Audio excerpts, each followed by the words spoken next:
आज मैं लाई हूँ आप सभी के लिए एक इम्पॉर्टेंट वीडियो। यहाँ पर हम आज करने वाले हैं आपका यूनिट 6 जो मैं आपका करा रही हूँ बॉटनी 141 का। ठीक है, थर्ड ईयर का कोड है, ये सभी को पता है एंड मुझे भी पता है। चलिए तो हम स्टार्ट करने वाले हैं आज यूनिट नंबर 6 और ये है आपका एंटीजेंस। ये ब्लॉक 2 का पहला यूनिट है। ब्लॉक 1 मैं कंप्लीट करा चुकी हूँ, जिसने नहीं देखा है वो जा करके देख लें, इसकी वन शॉट भी आ जाएगी। मैं 1 अप्रैल यानी ईद के बाद से सबके वन शॉट स्टार्ट कर दूंगी, तो आप अपने अपने कोड लिख दीजिएगा और मैं जल्दी से आप सभी के वन शॉट बना दूंगी। ठीक है, ताकि आप एग्ज़ाम में वन शॉट देखें, इंपॉर्टेंट क्वेश्चंस देखें, PYQ सॉल्यूशन सीरीज़, ये सारा इतना सारा लोड मुझे करवाना है, यानी कि आप सभी के लिए करना है। तो आप क्या करें, ज़्यादा से ज़्यादा शेयर करें, मेरे चैनल को लाइक करें एंड सब्सक्राइब करना ना भूलें। ठीक है, तो चलिए हम स्टार्ट कर लेते हैं your antigens. What is antigens? Antigens होते क्या हैं? सबसे पहले तो इसके बारे में मैं बात करूँगी। हमारे पास क्या है, जहाँ पे हमारा ब्लड बनता है, ठीक है, वो है आपका बोन मैरो। ठीक है, फॉर्मेशन ऑफ ब्लड, या मैं कह दूँ फॉर्मेशन ऑफ RBC। ठीक है, अगर आप ब्लड बना रहे हैं तो उसको मैं बोलती हूँ hemopoiesis. This process is known as hemopoiesis, यानी आप क्या बना रहे हो, ब्लड का फॉर्मेशन कर रहे हो। तो अगर आप ब्लड का फॉर्मेशन करते हो तो उसको हम हीमोपोइसिस करें।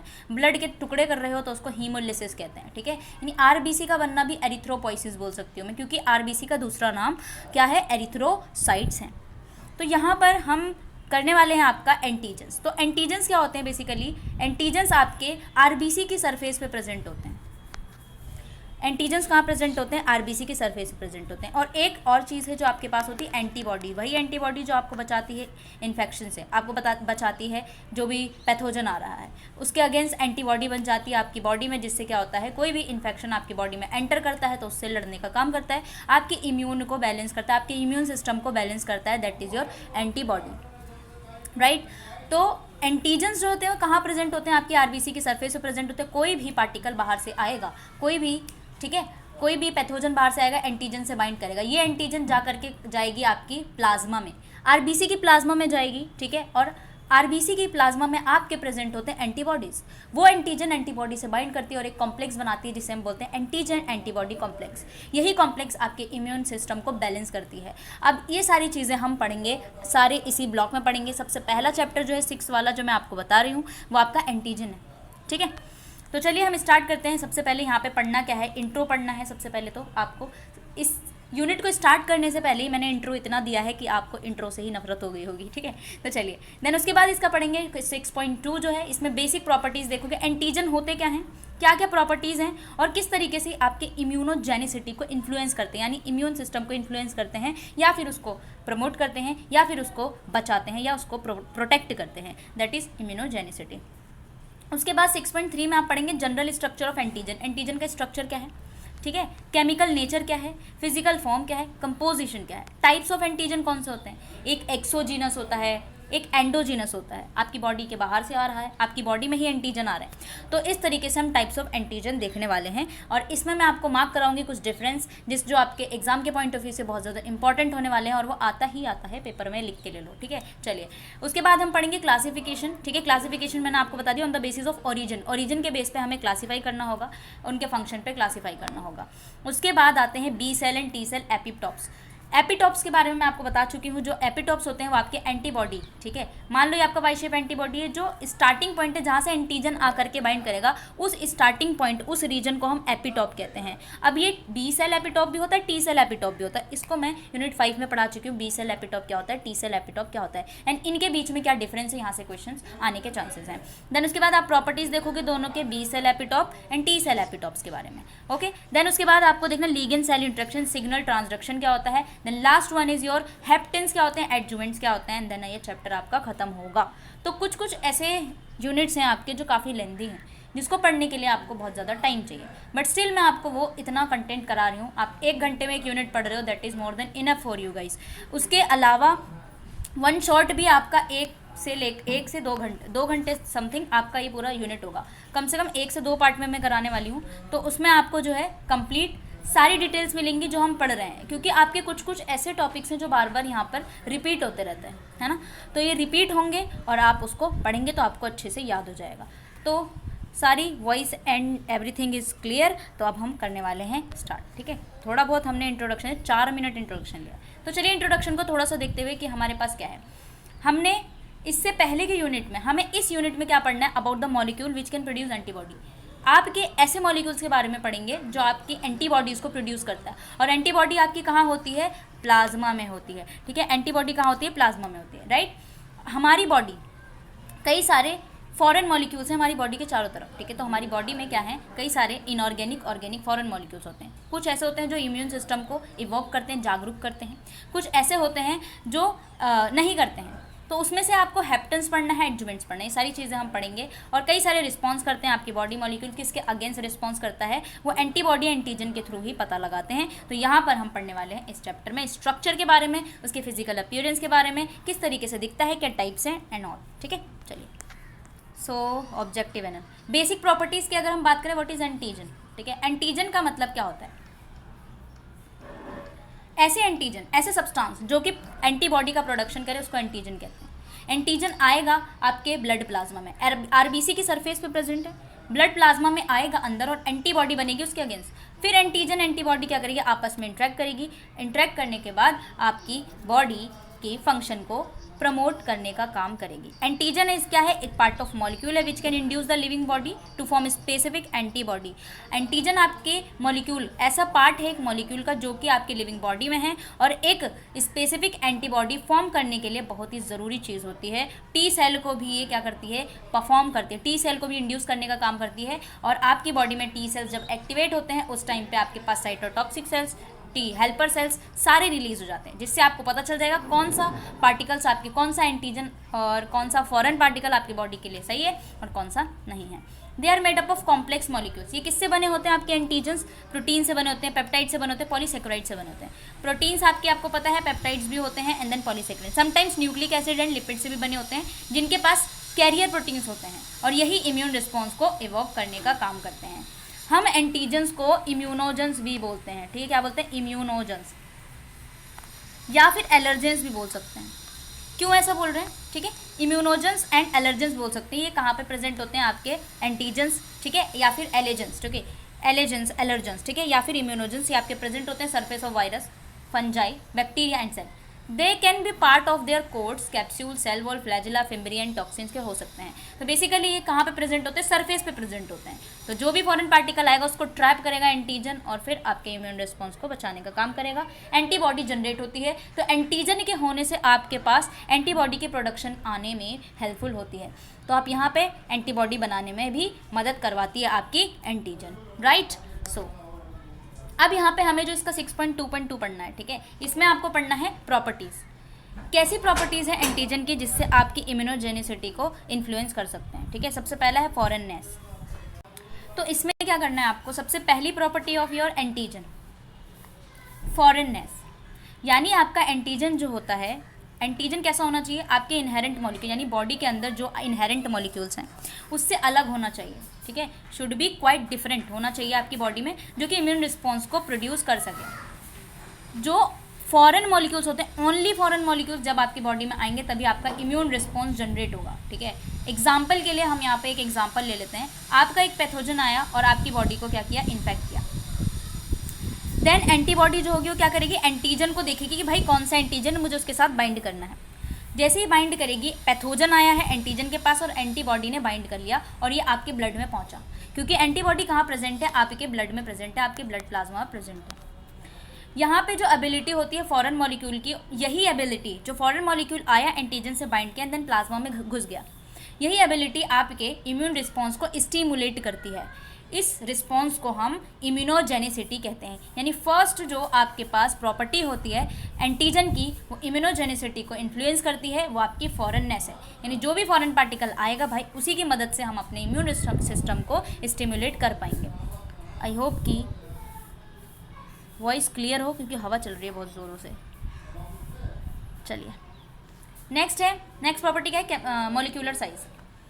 कितना मिनिमम मॉलिक्यूलर वेट होना चाहिए कि आपका एक एंटीजन एक्ट कर सके। मॉलिक्यूलर वेट होना चाहिए मिनिमम 8 से 10 किलो डाल्टन, ठीक है, ये होना चाहिए। ये एंटीजन की तरह बिहेव करते हैं। नॉट मच इंपॉर्टेंट कि और ज़्यादा पढ़ो। एल्ब्यूमिन जो होते हैं फ्रॉम मैमल्स में इतने के होते हैं। फेयरली एंटीजन होता है। हार्मोन एंजियोटेंसिन होता है, ये आपका एक पुअर एंटीजन होता है, ठीक है। मॉलिक्यूलर साइज पे डिपेंड करता है कितना साइज होगा जिससे एक अच्छा एंटीजन आपके पास होगा। केमिकल नेचर एंड कंपोजिशन की बात करें तो molecule with complex physical structure are more immunogenic than the simple one. जितना ज़्यादा फिजिकल स्ट्रक्चर उसका कॉम्प्लेक्स होगा उतना ज़्यादा इम्यूनोजेनिक होगा, यानी कि इम्यून रिस्पॉन्स को स्टिमुलेट करने का काम करेगा। तो जितना कॉम्प्लेक्स अच्छा है एंटीजन, जितना अच्छा है उतना ज़्यादा इम्यूनोजेनिक रिस्पॉन्स को जनरेट करेगा। ये आपके प्रोटीन हो सकते हैं, इनके पॉलीमर, पॉलीसेकेराइड, लिपिड, न्यूक्लियोटाइड, ये अच्छे से एंटीजन की तरह बिहेव करते हैं, ठीक है। ओके, प्रोटीन्स बेटर एंटीजन होता है than repeating polymer such as lipid, carbohydrate, nucleic. तो प्रोटीन वाले जो एंटीजन होते हैं ज़्यादा बेटर होते हैं as compare to your polymer of lipid, carbohydrates या फिर न्यूक्लिक एसिड्स, ठीक है। फिजिकल फॉर्म की अगर हम बात करें, सॉल्युबल एंटीजन जो होते हैं वो लेस इम्यूनोजेनिक होते हैं देन द पार्टिकुलेट एंटीजन। एक ऐसे होते हैं जो आपके सॉल्युबल एंटीजन्स होते हैं, जो आएगा सॉल्युबल हो जाएगा, वो लेस इम्यूनोजेनिक होंगे, यानी इम्यून सिस्टम, इम्यून रिस्पॉन्स को जनरेट करने में थोड़ा पीछे रहेंगे। But your particular antigen, particulate antigens, ये आपके मॉलिक्यूल्स होते हैं, ये आपके ऐसे मॉलिक्यूल्स होते हैं जो ज़्यादा से ज़्यादा मैक्सिमम इम्यूनोजेनिक होते हैं। अब यहाँ पे इसने एक बात और कही है कि ऐसे मॉलिक्यूल होते हैं जो अपनी 3D स्ट्रक्चर को लूज़ कर देते हैं या लॉस कर देते हैं। ऐसे मॉलिक्यूल्स डी नेचर कहलाते हैं। ये डी नेचर क्यों हो जाते हैं? क्योंकि बहुत ज़्यादा इम्यूनोजेनिक हो जाते हैं, यानी जब ज़्यादा ही इम्यूनोजेनिक हो जाएंगे, यानी बहुत ज़्यादा इम्यून रिस्पॉन्स जनरेट करेंगे, तो इतना काम करा लोगे आप उससे कि एक टाइम पे क्या होगा, वो डी नेचर हो जाएंगे। तो जितना ज़्यादा, मान लो आपके पास कोई टेम्परेचर का कोई एंजाइम है, आप उस टेम्परेचर का काम करा रहे हो, टेम्परेचर बढ़ा रहे हो भाई, बढ़ा रहे हो, इतना टेम्परेचर बढ़ा दिया कि भाई उसकी हड्डी पसली टूट गई है ना, वो एंजाइम काम ही ना कर पाए, ठीक है ना, हड्डी पसली तोड़ दी आपने, इतना टेम्परेचर बढ़ा दिया कि बेचारा काम ही ना कर पाए, तो एक टाइम पे आएगा उसका पूरा स्ट्रक्चर जो है वो डी नेचर हो जाएगा, स्ट्रक्चर लॉस हो जाएगा, पूरा डी नेचर ऑफ प्रोटीन बन जाएगा। तो ऐसे ही अगर आप ज़्यादा से ज़्यादा इम्यूनोजेनिक रिस्पॉन्स जनरेट कर पा रहे हो किसी एंटीजन के साथ, तो बेचारा एक टाइम पे आएगा अपने स्ट्रक्चर को लॉस कर देगा, इवन वो डी नेचर हो सकता है, ठीक है। एंटीजन स्पेसिफिसिटी, कितना स्पेसिफिक होता है आपका एंटीजन? एंटीजन के पास यूनिक साइट्स होते हैं जहाँ पे एंटीजन की स्पेसिफिसिटी दिखाई देती है। These are called antigenic determinants या फिर एपिटॉप्स बोलते हैं। एपिटॉप्स मैंने आपको बोला कि एंटीबॉडी की ऐसी साइट्स होती है जहाँ से एंटीजन बाइंड करता है, उस साइट को हम एपिटॉप कहते हैं। These are the site that form bonds with the antibody, ठीक है। तो यही इसने बोला। स्पीशीज़ स्पेसिफिसिटी, हर एक स्पीशीज़ के पास अपना एक अलग स्पेसिफिक साइट होता है, ठीक है, उसको हम स्पीशीज़ स्पेसिफिक एंटीजन बोलते हैं। स्पीशीज़ स्पेसिफिक एंटीजन जो होता है यूनिक एंटीबॉडी में आता है, ये इंट्रोड्यूस करता है अनदर स्पीशीज़ से, ठीक है। तो एक स्पीशीज़ आएगी और एक स्पेसिफिक एंटीबॉडी आएगी, एंटीजन आएगा, उससे बना लेगा आपका ये कॉम्प्लेक्स, और ये बहुत ज़्यादा अच्छा सा होता है, ठीक है। ऑर्गन स्पेसिफिसिटी क्या होता है? अब ऑर्गन स्पेसिफिसिटी ये भी एक यूनिक कैरेक्टर होता है पर्टिकुलर ऑर्गन का। ये एंटीजन जो होंगे सिमिलरली अपने ऑर्गन ऑफ डिफरेंट स्पीशीज़ में मिलेंगे। ये एंटीजन जो होते हैं हम इनको ऑर्गन स्पेसिफिक कहते हैं। Auto स्पेसिफिटी, antigen present in self tissue, ऐसे एंटीजन जो कि अपने सेल्फ टिश्यू पे प्रेजेंट होते हैं, उनकी स्पेसिफिसिटी को हम बोलते हैं auto specificity, right.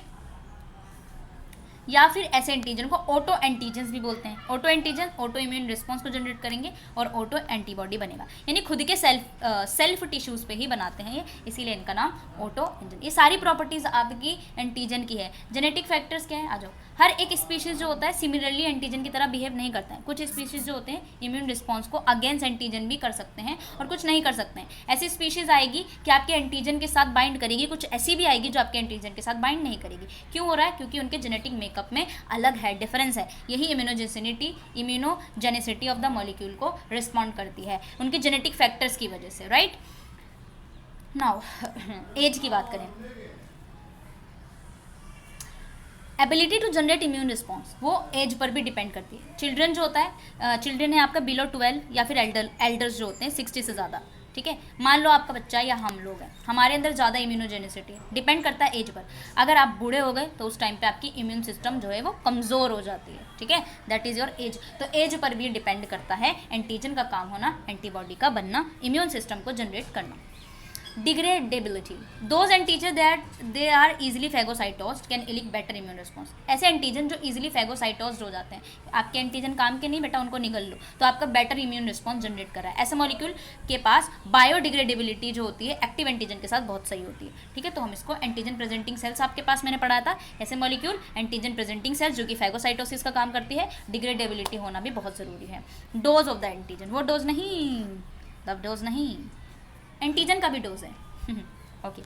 The amount और dose of antigen expose to the body determinates immunogenic response, यानी हमें चाहिए कितने अमाउंट का डोज हम एंटीजन का डालें कि आपकी इम्यूनोजेनिक रिस्पॉन्स अच्छा सा बॉडी को मिल सके। तो डोज का होना भी ज़रूरी है, लव डोज नहीं, ठीक है, okay. Now route of administration, what is route of antigen can be administered by various route, कई सारे रूट होते हैं इम्यून रिस्पॉन्स को जनरेट करना. It can be introduce through intravenous, subcutaneous, intradermal route, यानी इंट्रावेनस वेंस के थ्रू जाएगा, सबक्यूटेनियस स्किन के थ्रू जाएगा. आपका एंटीजन किस तरीके से कहाँ से जा रहा है, किस रूट को नापते हुए जा रहा है, किस लाइन से जा रहा है, मेट्रो से जा रहा है, बस से जा रहा है, ठीक है, ये सारी चीज़ें भी डिपेंड करती है. तो that is the antigen can be administration by various route, right. Next है एडजुवेंट, ऐसे मॉलिक्यूल, ठीक है, फिर से आप सुनेंगे, अर्ज किया है, ऐसे मॉलिक्यूल जो कि इम्यूनोजेनिक नहीं होते हैं, ठीक है, ऐसे मॉलिक्यूल जो कि इम्यूनोजेनिक नहीं होते हैं, लेकिन हम इनको इंजेक्ट कर सकते हैं एडिशनल सब्सटेंस डाल करके, जिससे हमारे इम्यून रिस्पॉन्स को एनहांस कर सकें. हम अपने इम्यून रिस्पॉन्स को एनहांस कर सकें, उसको हम एडजुवेंट्स कहते हैं. यानी ये ऐसे नहीं हैं जो इम्यूनोजेनिक हों, लेकिन हम इंजेक्शन के थ्रू इनको इंजेक्ट करते हैं, ऐसे सब्सटेंस को इंजेक्ट करेंगे आपकी बॉडी में, जिससे इम्यून रिस्पॉन्स को इनहेंस मिल सके, प्रोमोट कर सके. That is your adjuvants. Aluminium hydroxide is one of the example of adjuvant. Adjuvant are commonly use to improve the effectiveness of vaccine. Vaccine की इफेक्टिवनेस को बढ़ाने के लिए इंजेक्ट करते हैं हम एंटीजन के साथ, इम्यून सिस्टम को जनरेट करते हैं ताकि एंटीबॉडी आ जाए और भाई एंटीजन के अगेंस्ट लड़ सके, ठीक है. तो ये आपके एडजुवेंट्स होते हैं. हम इसको और आगे पढ़ेंगे 6.6 इसी यूनिट में पढ़ेंगे और ज़्यादा आगे, ठीक है. तो एडजुवेंट्स आपको समझ में आ गया होगा, आई होप, कि ये आपके इम्यूनोजेनिक नहीं होते हैं, हम इनको एडिशनली बाहर से इंजेक्ट करते हैं. वैक्सीन में आपकी हेल्प होती है जिससे आपके इम्यून रिस्पॉन्स को जनरेट हो जाए. अब ना आपने कोरोना वाली कोविशील्ड लगवा ली, ठीक है, उस टाइम पे आपका एडजुवेंट्स अगर हुआ तो आपको जो है इम्यून रिस्पॉन्स को जनरेट करेगा, वो एंटीबॉडीज़ बनाएगा और आपकी बॉडी में सिम्टम्स कम दिखाई देंगे, राइट. तो इस तरीके से वैक्सीन में भी हेल्पफुल होते हैं आपके एडजुवेंट्स.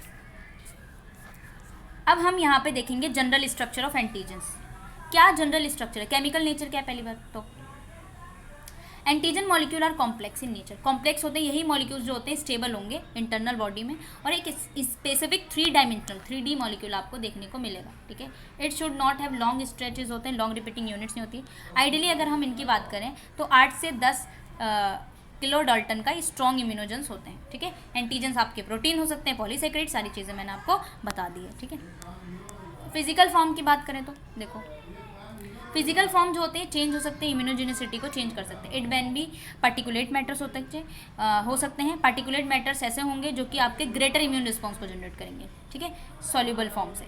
डी नेचर फॉर्म ऐसे होंगे ज़्यादा काम कर दोगे भाई तो फिर वो डी नेचर है. इनर्ट मॉलिक्यूल ऐसे होंगे जिनको कुछ काम करने से वही नहीं पड़ेगा, क्या कितना भी काम करा लो इनर्ट है, ठीक है, like dust can not be degraded by immune cells, ठीक है. तो that is inert molecule.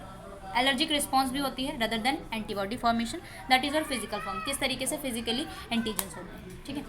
Types of antigens के बारे में हमें पढ़ना है, ठीक है. अब हम टाइप ऑफ एंटीजन्स के बारे में पढ़ेंगे.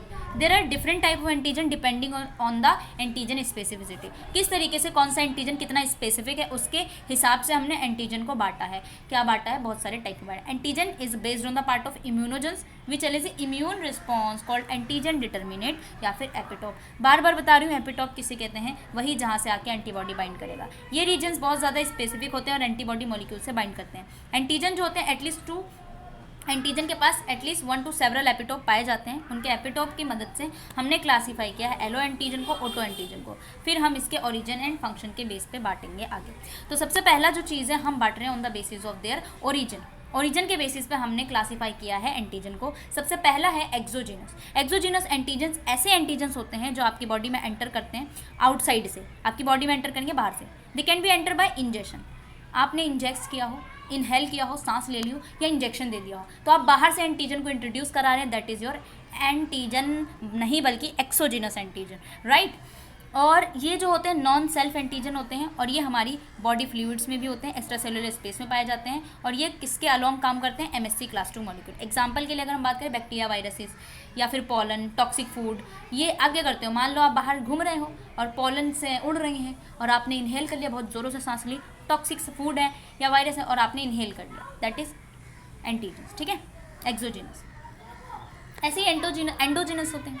ऐसे एंटीजन्स जो ओरिजिनेट होता है आपके खुद के सेल से, ठीक है, within the body and as a part of normal cell metabolism, और इन्फेक्ट करते हैं बाय सेलुलर मेटाबॉलिज्म को. ये आपके सेल्फ या नॉन सेल्फ दोनों हो सकते हैं और ये मेम्ब्रेन पे प्रेजेंट होते हैं along with MSC class 1 molecule. Example के लिए यहाँ पे आपके पास एक्सोजीनस एंटीजन जो होते हैं एंडोजीनस भी बन सकते हैं बाद में, ठीक है. तो ये कुछ इसका डायग्राम दे रखा है ऑटोजीनस और एक्सोजीनस का. और यहाँ पे आपके पास ऑटोजीनस एलो एंटीजन्स, ठीक है. अब हम यहाँ पे टाइप्स में और बात करें, एलो एंटीजन्स क्या होते हैं। सारे एंटीजन्स के बारे में आपको ध्यान रखना है क्योंकि टाइप्स ऑफ एंटीजन के बारे में क्वेश्चंस पूछा जाता है। या फिर डिफरेंस पूछ लेते हैं कि एक्सोजिनस एंडोजिनस में क्या है, एलो एंटीजन ऑटो एंटीजन्स क्या है, इनके बीच में डिफरेंस पूछो, है ना। तो आपके असाइनमेंट्स आपने बनाए होंगे तो आपको वहाँ पर भी मिला होगा। नाउ एलो एंटीजन्स जो होते हैं ऐसे एंटीजन होते हैं जो आपके कुछ मेंबर्स में पाए जाते हैं सेम स्पीशीज़ के। एंटीजन ए बी प्रेजेंट है आपके ब्लड में, इसको हम जेनेटिकली डिटरमाइन करते हैं, that can be present in some member of the species, ठीक है। अदर स्पीशीज़ होंगे जिनके पास एंटीबॉडी बनाने का काम नहीं होगा, उसके अगेंस्ट होंगे, तो हम उसको बोलते हैं आइसो एंटीजन्स। ऐसे स्पीशीज़ जो कि एंटीबॉडी ना बना पाएँ वो आइसो एंटीजन्स होते हैं। इम्यून रिस्पॉन्स को जनरेट करते हैं नॉन सेल्फ एंटीजन में, ठीक है। ब्लड ग्रुप एंटीजन, हिस्टोकम्पेटिबिलिटी, दो मेजर टाइप के एलो एंटीजन्स होते हैं, ठीक है। ये आपके एलो एंटीजन्स हैं। ऑटो एंटीजन्स क्या होते हैं? ऑटो एंटीजन्स ऐसे एंटीजन होते हैं, ऑटो मतलब सेल्फ, यानी सेल्फ एंटीजन्स को हम ऑटो एंटीजन्स कहते हैं, ठीक है। ऑटो एंटीजन, ये एंटीजन जो होते हैं नॉर्मल कंडीशन में जो है टारगेट इम्यून सिस्टम पे काम करते हैं, जेनेटिकली इन्वायरमेंटल फैक्टर्स पे भी डिपेंड करते हैं। एग्जांपल के लिए न्यूक्लिक एसिड, न्यूक्लिक प्रोटीन्स होते हैं, ये सारे आपके कुछ एग्जांपल ऐसे हैं जिसमें आपके ऑटो एंटीजन्स होते हैं, यानी ऐसे एंटीजन जो आपके खुद के सेल पे काम करें, खुद के सेल पे काम करें, लाइक हाशिमोटो थायराइडाइटिस, ये आपकी ऐसी बीमारी है, इसमें आपका एंटीजन जो होता है वो आपके खुद के ही ग्लैंड पे काम करने लग जाता है, और एंटीजन और एंटीबॉडी आपस में अगेंस्ट होती है थायराइड ग्लैंड पे, जिससे क्या होता है थायराइड ग्लैंड का डिस्ट्रक्शन हो जाता है और आपको डिसीज हो जाती है हाशिमोटो, ठीक है, हाशिमोटो, ठीक है। अब हम बात करेंगे super antigen. What is super antigen? Super antigen ऐसे एंटीजन होते हैं, ऐसे क्लास के एंटीजन होते हैं जो कि नॉन स्पेसिफिक टी सेल्स को इवोक करने का काम करते हैं नॉर्मल एंटीजन प्रोसेसिंग से, ठीक है। इसके अंदर आपका जो बाइंडिंग होता है सुपर एंटीजन टी सेल से बाइंड करता है और टी सेल का प्रोलिफरेशन होता है और साइटोकाइंस रिलीज करता है। तो सेम वही है कि टी सेल से जब जब बाइंड करोगे तो साइटोकाइंस रिलीज होगा, उस तरीके से आपका काम होगा। और यहाँ पे आपका एग्जाम्पल के लिए हम देख लेते हैं, फूड पॉइजनिंग हो जाना, लाइक, ठीक है, सुपर एंटीजन, है ना। शॉक होना, एक this is the example of super antigen. Super antigen आता है और आपके टी सेल से बाइंड करता है साइटोटॉक्स से, तो आपको शॉक लगना या फिर फूड पॉइजनिंग होना, that is your super antigens. Next यहाँ पे जो आपको ये टेबल दिख रही है, मोस्ट इंपॉर्टेंट टेबल है, यहाँ से आपका क्वेश्चन पूछने के चांसेस होते हैं। सबसे पहला exogenous antigen, okay. Now exogenous antigen and endogenous antigen, ठीक है। एक चीज़ और मैं बता दूँ, यहाँ पर अगर आपको कुछ ऐसा लगता है कि हम इस स्टडी मटेरियल से पढ़ रहे हैं, क्योंकि अगर मैं बता दूँ आपको नोट्स बनाना इज़ नॉट क्या बोलने जा रही थी मैं खुद ही भूल गई, ठीक है, तो हिंदी में बोल लेते हैं, आ जाओ। तो नोट बनाना इतना इजी नहीं होता है, ठीक है, it's not a easy work for me, है ना, इवन हर किसी के लिए भी। तो मैं बोल रही थी कि नोट्स के लिए अगर नोट्स बनाऊंगी मैं तो वो भी स्टडी मटेरियल से ही बनेगा, ठीक है। सेम स्टडी मटेरियल से मैं इसको कंप्यूटर बेस्ड अलग से कॉपी पेस्ट मार दूँ, है ना, तो आपको नोट्स दिखाई देंगे, बट स्टिल आपकी स्टडी मटेरियल ही आपके लिए बहुत ही रामबाण नुस्खा है, ठीक है, जो भी है, ठीक है, बोलना नहीं आ रहा मुझे, तो यहीं से आपको पढ़ना है। जो मैं पढ़ा रही हूँ आप डायरेक्ट पढ़ सकते हो यार, कोई नोट्स, कुछ ऐसे लोग होते हैं जो कि नोट्स बना के याद करते हैं, ठीक है। अगर आपको नोट्स बनाना है तो भाई यहीं से आप बना सकते हो, जो इंपॉर्टेंट चीज़ है उसको लिख सकते हो, लाइक एक्सोजीनस एंटीजन क्या होते हैं तो उसको एक लाइन में आप डिस्क्राइब कर दो, राइट। एंडोजीनस क्या होता है एक लाइन में और एग्जाम्पल हो गया, तो अब इस तरीके से नोट्स बना सकते हैं खुद से। मेरी बात रही तो मैं इतना बनाऊँगी, तो फिर मेरे पास, मैं पढ़ती हूँ तो वो भी चीज़ें हैं कि मैं इतना नहीं कर पाऊँगी, है ना।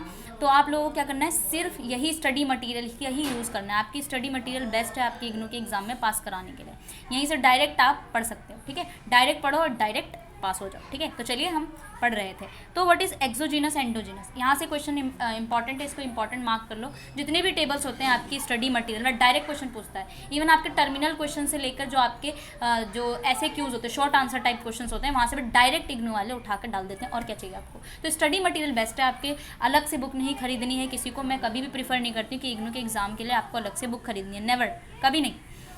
ये स्टडी मटेरियल पढ़ लो क्योंकि मैं पढ़ा रही हूँ, आपको बस क्या करना है, लेक्चर उठा के देखना, सो के नहीं बल्कि लेट के, उठ के, खड़े होके, घूम के, घाम के, कैसे भी देख लो, आपको समझ आ जाएगा। PYQs मैं खुद सॉल्व कराऊंगी, आप PYQs की लेक्चर देख लो, यार इतना दिमाग में बैठ जाएगा, क्योंकि मैं इतना टफली नहीं पढ़ाती हूँ, इतना कुछ बोलती भी नहीं हूँ कि ऐसे ऐसे वर्ड बोल दिए मैंने, है ना, क्योंकि हम बिल्कुल ही ईजी वे में पढ़ाती हूँ, ठीक है।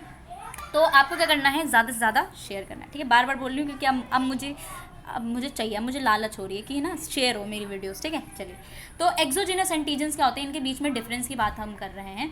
तो एंटीजन्स, एक्सोजीनस ऐसे एंटीजन्स होते हैं जो आपकी बॉडी में आएंगे बाहर से, एक्स्ट्रा सेलुलर सोर्सेज से आएंगे, ठीक है। Oh my God, tongue slip भी हो जाती है कभी कभी। तो एक्स्ट्रा सेलुलर सोर्सेज से आते हैं, आपने इनहेल कर लिया, ठीक है, आपके पोलन एलर्जी हो गई, तो ये एक्सोजीनस एंटीजन है। एंडोजीनस क्या होते हैं, जो आपकी बॉडी में ही है, generate from within your body या फिर intracellular in nature, right. Route entry कहाँ से होती है, इंजेक्शन, इनहेलेशन, इंजेक्शन, ये आपके सेलुलर मेटाबॉलिज्म से आते हैं। नॉन सेल्फ एंटीजन इसमें होते हैं, इसमें सेल्फ भी हो सकते हैं, नॉन सेल्फ भी हो सकते हैं। अकर्स इन बॉडी फ्लूइड्स या फिर एक्स्ट्रा सेलुलर स्पेस में होते हैं, ये आपके खुद के बॉडी के अंदर सेल मेम्ब्रेन में पाए जाते हैं। ये किससे प्रेजेंट होते हैं, MSC क्लास 2 मॉलिक्यूल और ये वाले MSC क्लास 1 मॉलिक्यूल।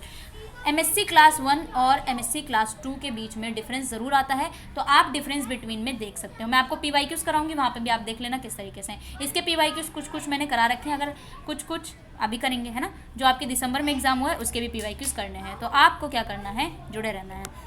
एग्जाम्पल की अगर हम बात करें, virus, allergens, pollen, toxic food is your exogenous. और अगर मैं बात करूँ एंडोजीनस की, तो regular cells metabolism, molecular components हो गया, पैथोजन जो आपके इन्फेक्टेड सेल्स में आ रहे हैं, that is all about your endogenous, ठीक है। इस यूनिट को करके जाएंगे आज कुछ भी हो।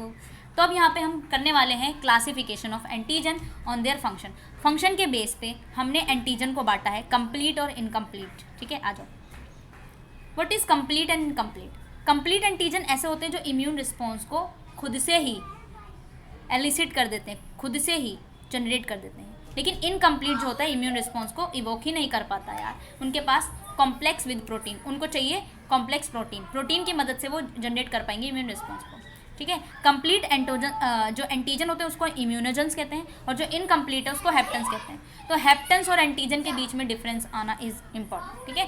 हेप्टेंस को ज़रूरत पड़ती है प्रोटीन्स की, जब वो कॉम्प्लेक्स होंगे, और उनको कैरियर्स बोलते हैं। इनकी मदद से वो अपना इम्यून रिस्पॉन्स को जनरेट कर पाते हैं, ठीक है। I hope you understand, you guys, you babies and सबके बाबू सोना, राइट नाउ। अब हम चलते हैं 6.5, ठीक है। यहाँ पे हमें करना है B cell and T cell epitopes. मैंने आपको बताया था कि एपिटॉप्स आपके ऐसे साइट होते हैं, ऐसे सरफेस ऑफ एंटीजन प्रेजेंट होते हैं जहाँ पे आके एंटीबॉडी रिकॉग्नाइज करता है फॉरेन बॉडी से, तो ये आपका एपिटॉप है। इसमें आपका बी सेल भी है और टी सेल भी है, दोनों के बीच में डिफरेंस पढ़ते हैं और इसका खेल खत्म करते हैं। आ जाओ, पहले तो हम प्रॉपर्टीज देख लेते हैं बी सेल एपिटॉप का और टी सेल एपिटॉप का। The epitope must have the shape is complementary to the antigen binding site on antibody. मतलब क्या बोल दिया इसने, इनका शेप जो होता है एंटीजन का बिल्कुल एंटीबॉडी के शेप के बराबर होता है। साइज जो होता है एपिटॉप का वो लार्जर होना चाहिए रिसेप्टर से। एपिटॉप जो होता है कंप्राइज हाइड्रोफिलिक अमीनो एसिड्स होते हैं, हाइड्रोफोबिक अमीनो एसिड्स आते हैं, और एपिटॉप बी सेल रिसेप्टर से बाइंड करते हैं। इनकी जो सीक्वेंसिंग होती है वो नॉन सीक्वेंसिंग और सीक्वेंसिंग दोनों होती है। अगर सीक्वेंशियल एपिटॉप की बात करें तो अमीनो एसिड जो होते हैं वो फैशन में लगे होते हैं बिल्कुल पॉलीपेप्टाइड चेन की तरह। नॉन सीक्वेंशियल है तो वहाँ पे डिफरेंट सेगमेंट्स बने होते हैं, ठीक है। फोल्डेड कन्फर्मेशन होता है। एपिटॉप जो होता है मोटिलिटी ऑफ साइट को डिस्प्ले करते हैं, और जनरली जो होते हैं फ्लेक्सिबल रीजन में प्रेजेंट होते हैं। तो भाई मटकने का काम भी है, मोबिलिटी को ध्यान रखते हैं। एंटीजन जो होते हैं बी सेल एपिटॉप को डिटरमाइन करते हैं by the presence of group of amino acids, जो आपके पॉलीपेप्टाइड चेन पे आ जाए, प्रोटीन सरफेस पे आ जाए। ऐसे ही टी सेल की बात करें, टी सेल एपिटॉप क्या होते हैं, एंटीजन प्रेजेंटिंग सेल्स पे पाए जाते हैं, जहाँ पे आपका क्लास 1 या क्लास 2 मॉलिक्यूल्स होते हैं। एंटीजन प्रेजेंटिंग सेल्स बार बार बता चुकी हूँ, ऐसे सेल्स जो कि मैक्रोफेजेस हैं, डेंड्राइटिक सेल्स हैं, ये सारे ऐसे होते हैं जो कि फैगोसाइटोसिस का काम करते हैं। तो टी सेल एपिटॉप किससे प्रेजेंट्स होते हैं, आपके प्रेजेंटिंग एंटीजन प्रेजेंटिंग सेल्स, ठीक है। The receptor on T cell can not bind free peptide से बाइंड कभी नहीं करते हैं। एंटीजन पेप्टाइड जो होते हैं आपके एपीसी न्यूक्लिएटेड सेल से इंटरेक्ट करते हैं टी सेल रिसेप्टर से और ट्राई मॉलिक्यूलर कॉम्प्लेक्स बनाते हैं। Yes, one of the most important चीज़ ये कि टी सेल वाले ट्राई मॉलिक्यूलर कॉम्प्लेक्स बनाते हैं पेप्टाइड टी सेल रिसेप्टर के साथ। बी सेल एपिटॉप जो टी सेल एपिटॉप होते हैं उनके पास इंटरनल एपिटॉप भी पाए जाते हैं। टी सेल एपिटॉप्स जो होते हैं वो MSC क्लास 1 मॉलिक्यूल पर टिपिकली एक लीनियर पेप्टाइड बनाते हैं। लेंथ इतनी होती है 8 से 11 अमीनो एसिड्स एक साथ लगे होते हैं, ठीक है। और इनके बीच का टेबल नहीं मिला बे, टेबल को ढूंढ रहे थे हम। Haptens, okay okay okay. Now B cell T cell epitope मैंने पहले वाले चैप्टर में पढ़ाया है आपके यूनिट 5 में, जिसमें टेबल है उसमें, तो वो इंपॉर्टेंट है आपके, ठीक है। Ligand cell interaction and signal transduction क्या होता है, अब हम पढ़ेंगे। लीगेंड सेल का इंटरेक्शन एंड सिग्नल को ट्रांसडक्शन करना। बी सेल रिसेप्टर कॉम्प्लेक्स होता है जिसमें आपके इम्यूनोग्लोब्यूलिन्स होते हैं, वो जा करके बाइंड करता है। इम्यूनोग्लोब्यूलिन्स आपके एंटीबॉडीज़ होते हैं, ठीक है, उसको इम्यूनोग्लोब्यूलिन्स बोलते हैं। ये बी एपिटॉप से बाइंड करता है एंटीजन साइट पे। जब बाइंड करता है अगर वो अकेले होगा तो कोई भी सिग्नल या फिर कोई भी मैसेज आपको नहीं पहुंचेगा। प्रोटीन एक्टिवेट करता है इम्यूनो रिसेप्टर को, जो आपकी प्रोटीन से प्रेजेंट होते हैं। जब बी सेल रिसेप्टर बाइंड करता है बी एंटीजन से तो यहाँ पे सिग्नलिंग बढ़ता है और CD4 मॉलिक्यूल बी सेल्स पे आ जाते हैं। ऐसे ही टी सेल रिसेप्टर्स होते हैं जो टी एपिटोप पे बाइंड करते हैं, और टी एपिटोप पे क्या प्रेजेंट है, एंटीजन प्रेजेंटिंग सेल्स, और एंटीजन प्रेजेंटिंग सेल्स कहाँ पर होते हैं, MHC मॉलिक्यूल से यहाँ पे बाइंड करते हैं, और ये अदर प्रोटीन को क्या करते हैं, जनरेट करते हैं, एसोसिएट करेंगे। CD3 वाला एक्टिवेट हो जाएगा, इम्यूनो रिसेप्टर्स आ जाएंगे। ये सिग्नलिंग आपके CD8 वाला रिसेप्टर होता है, वो टी सेल्स पे बाइंड करता है, बी सेल पे CD4 होता है। यही रिस्पॉन्स आपके सिग्नल्स को मॉड्यूलेट करते हैं और फिर आपके इम्यून रिस्पॉन्स को रेगुलेट करेंगे पूरी कंडीशन में। तो इस तरीके से आपके बाइंड होता है। ये दोनों आप देख सकते हो, T cell and B cell. ठीक है, थोड़ा मस्ती कर लेते हैं। अब यहाँ पे आपको पढ़ना है हैप्टेंस क्या होते हैं, एडजुवेंट क्या होते हैं। हैप्टेंस क्या होते हैं, आपके इनकम्प्लीट वाले एंटीजन। ठीक है, मॉलिक्यूल्स 1 किलो डेल्टन से कम होते हैं, इम्यून रिस्पॉन्स को जनरेट ही नहीं कर पाते। जब ऐसे मॉलिक्यूल एक लार्जर मॉलिक्यूल्स लाइक प्रोटीन से बाइंड करते हैं, लिंक करते हैं, तब ये इम्यून रिस्पॉन्स को जनरेट करते हैं। Such a molecule are refers to as haptens and linking big molecule is called as carrier. तो हैप्टेंस अगर बिग मॉलिक्यूल के साथ आ रहे हैं तभी इवोक कर पाएंगे इम्यून सिस्टम को, और वही आपके बिग मॉलिक्यूल्स क्या हैं, कैरियर होते हैं। टर्म हैप्टन कहाँ से है, ग्रीक वर्ड से, जिसका मतलब होता है फास्टन, यानी carrier protein which are proper user albumins होते हैं। अब यहाँ पे आपको हैप्टन एंड एंटीजन के बीच में डिफरेंस होता है। Most important table for you guys, तो इसको पढ़ लेना। एंटीजन क्या होता है, एक ऑर्गेनिक मॉलिक्यूल है जो कि इम्यून रिस्पॉन्स को खुद से जनरेट करता है, इसको किसी की ज़रूरत नहीं पड़ती है। लाइक यू, आप सिंगल हैं, आपको किसी की ज़रूरत नहीं। बट अ हैप्टन, जिनको ज़रूरत होती है किसी को, अकेले कुछ काम नहीं कर पाएंगे, can not evoke an immune response. ठीक है, इनको ज़रूरत है अपनी महबूबा की। Okay, now it can evoke response without being bound to any other molecule. भाई किसी की ज़रूरत नहीं है, किसी मॉलिक्यूल से बाइंड नहीं होना एंटीजन को, खुद ब खुद ये क्या करेगा, इम्यून रिस्पॉन्स को इवोक कर देगा। लेकिन हैप्टन की बात करें अगर, इसको चाहिए कोई ना कोई, और उसका नाम क्या है, कैरियर। ठीक है, उससे आएगा, बाइंड करेगा, ठीक है, उसके बाद इम्यून रिस्पॉन्स को जनरेट करेगा। तो भाई बच्चे यहाँ पे खेल रहे हैं और चिल्ला रहे हैं, तो आपको क्या करना है, इग्नोर। ठीक है, मोलिकुलर वेट जो होता है इनका लो होता है 8 किलो डाल्टन से, इनका भी बहुत लो होता है, 1 किलो डाल्टन से लो होता है। इनका 8 और इनका 1, तो मैंने 8 और 1 बोला है। ठीक है, यानी 8 and 1।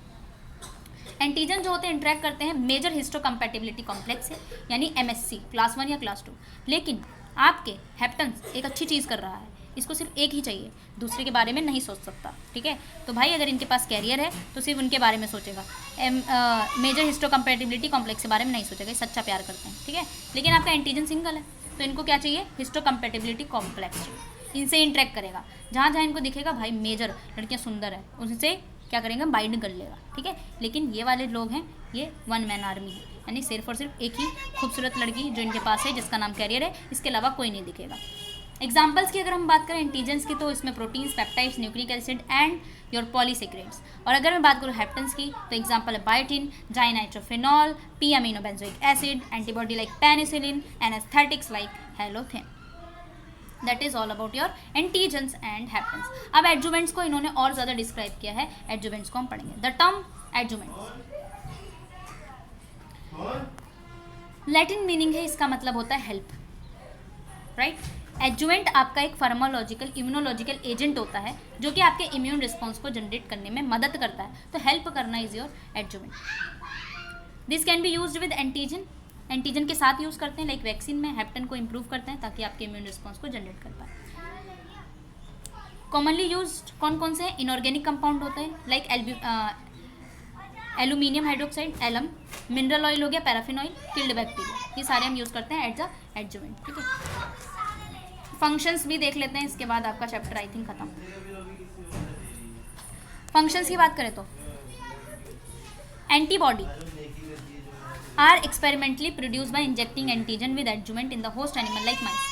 एंटीबॉडी जो होती है एक्सपेरिमेंटली, अगर मैं बात करूँ इसका फंक्शन क्या है, हमारे पास एडजुवेंट है, एंटीजन के साथ हमने इसको लगाया और भाई एंटीजन को इंजेक्ट कर दिया, कहाँ पे, माइस में। अगर एक्सपेरिमेंटली देख रहे हैं तो पहले आप लोग ये मत कर देना भाई वैक्सीन है, सबसे पहले आप चेक करोगे माइस पे, रेड पे, रैबिट पे, अदर एनिमल्स पे कर सकते हो, पर ये नहीं इंसानों में जाके इंजेक्ट कर दिया आपने। ठीक है, तो ऐसा नहीं करना। सिंस एडजुवेंट जो होता है इम्यूनोजेनिसिटी को बढ़ाता है, डोज जो होता है आपका एंटीजन का वो रिक्वायर होता है किसी को भी इम्यून रिस्पॉन्स को डिक्रीज करने के लिए।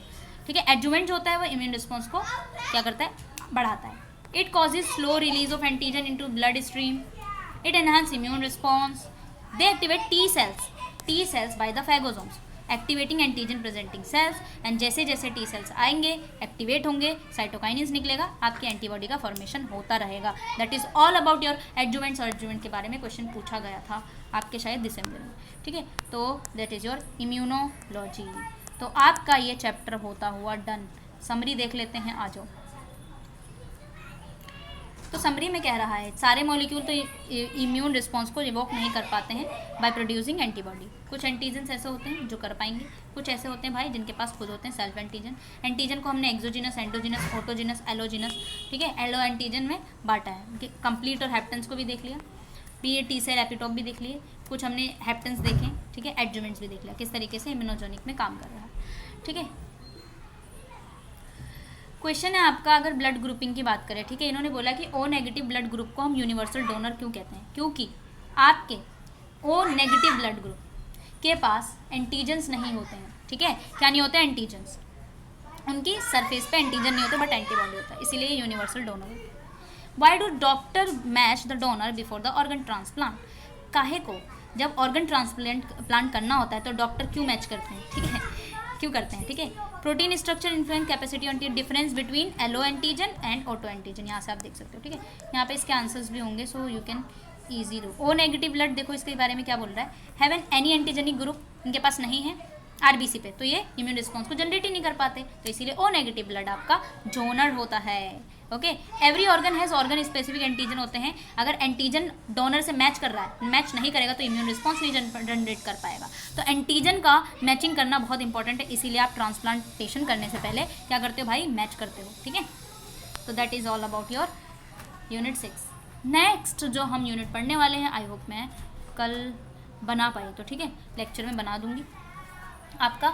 इट्स अबाउट 36 मिनट, ठीक है, समथिंग 37 मिनट, ठीक है, इतना मान के चलते हैं। यूनिट 7 जो है वो आपकी एंटीबॉडी है। एंटीबॉडी से क्वेश्चन आते हैं आपके, टाइप्स ऑफ एंटीबॉडीज से क्वेश्चन आते हैं। आपको बताना है व्हाट आर एंटीबॉडीज़, क्या होता है, बेसिक प्रॉपर्टीज़, ठीक है। उसके बाद इम्यूनोग्लोब्यूलिन मॉलिक्यूल फ्लेक्सिबल क्यों होता है, एपिटॉप आएगा वहाँ पे नाचने का काम करेगा।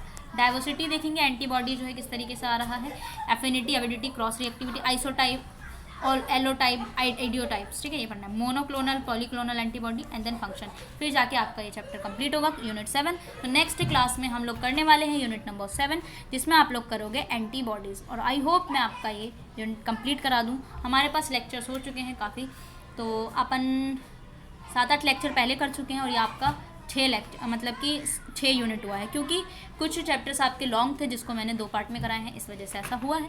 बट अब हम ट्राई करेंगे कि एक यूनिट एक लेक्चर में हो जाए।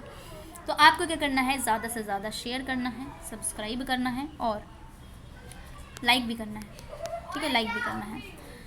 मेरे साथ जुड़े रहना है, PYQs भी आपको यहीं मिलेंगे। इवन ऐसा नहीं है कि मैं PYQ क्वेश्चन या फिर स्क्रॉल करके चली जाऊँ, मैं इवन समझाती हूँ एक एक लाइन इन द सेंस कि आपको समझ में आ जाए। उस लेक्चर को आप देख करके एक पेपर में आपका कम से कम 1 घंटे से कम में ही करा देती हूँ सॉल्व, ठीक है।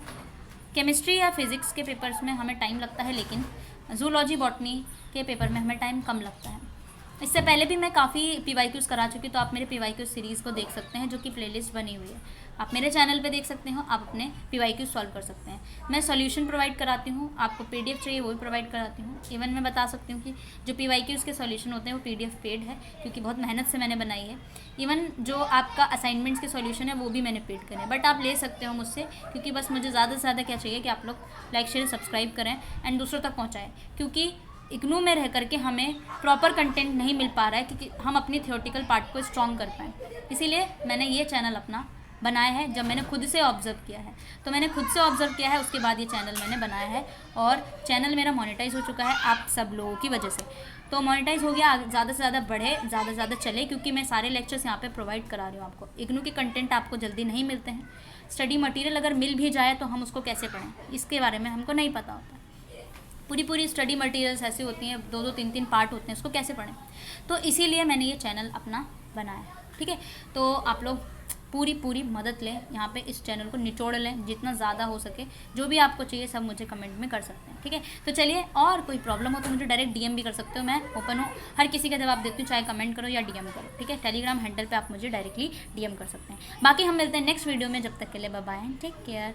एंड मुझे लग गई है प्यास, चलिए मिलते हैं बाद में, बाय बाय।